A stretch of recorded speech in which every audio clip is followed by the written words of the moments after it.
Hi, ako si Belle, taga Pasig. Gusto ko lang i-share yung unang beses na nakakita ako ng isang bagay o nilalang na hindi ko makalimutan. Noong 2012, 7 taong gulang pa lang ako noon. Palagi akong nakakarinig ng mga kwento tungkol sa pamahiin mula sa aking lola. Isa sa mga paborito nilang sabihin ay tungkol sa hindi pagtulog sa gabi ng Biyernes Santo. Sinasabi nila na kapag hindi ka natulog sa gabi ng Biyernes Santo, ay may mga masasamang espiritu na maaaring lumabas at gumambala sa iyo. Pero, hindi ako naniwala sa mga kwento nila. Akala ko ay mga gawa-gawa lang para takutin kami. Nang sumapit ang Biyernes Santo, hindi ako makatulog. Kaya, nag-isip ako ng mga bagay-bagay. Hindi ko pinansin ang mga babala ng aking lola. Pero, bigla kong nakarinig ng mga kakaibang ingay sa bahay. Mga yabag, mga kaluskos, at mga boses na hindi ko maintindihan. Kinilabutan ako, pero hindi ako natakot ng husto. Bigla akong napatingin sa bintana ng kwarto. Doon, bigla akong nakakita ng anino. Hindi ko makita ang mukha nito, pero ramdam ko ang kakaibang presensya. Sa sobrang kaba at dala ng takot ko, nagtalukbong ako ng kumot at pinilit na makatulog. Pero, hindi ko pa rin makalimutan ang mga nangyari noong gabing iyon. Kinabukasan, nilagnat ako. Tulala ako sa labas ng bahay. Iniisip ang nakita ko. Napansin ako ng tita ko.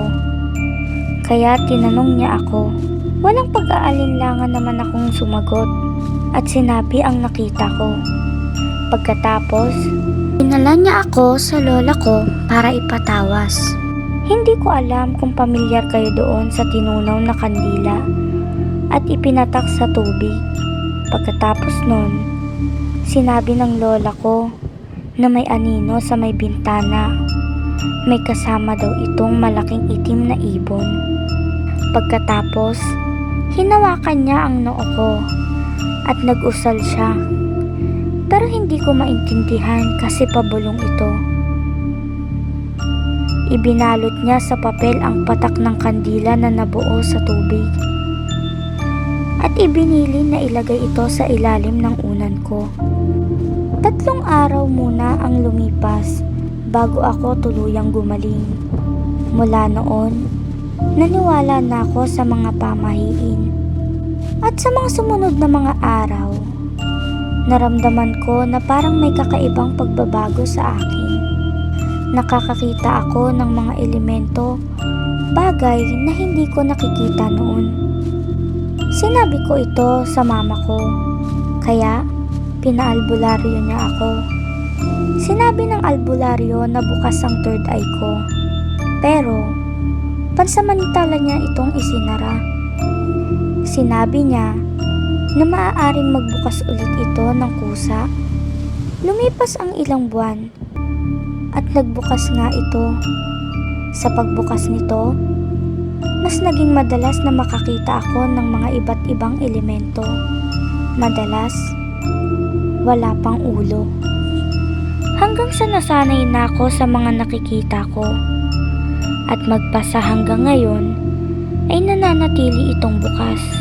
Kaya ang payo ko lang sa mga nakikinig ngayon, sundin nyo ang mga habilin at ang pamahiin na sinabi sa inyo ng mga nakatatanda.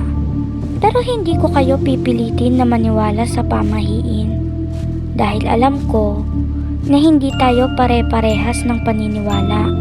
At higit sa lahat, huwag niyong papangarapin ang magkaroon ng third eye dahil sa oras na malaman nila na nakikita mo sila, hindi ka na nila lulubayan pa.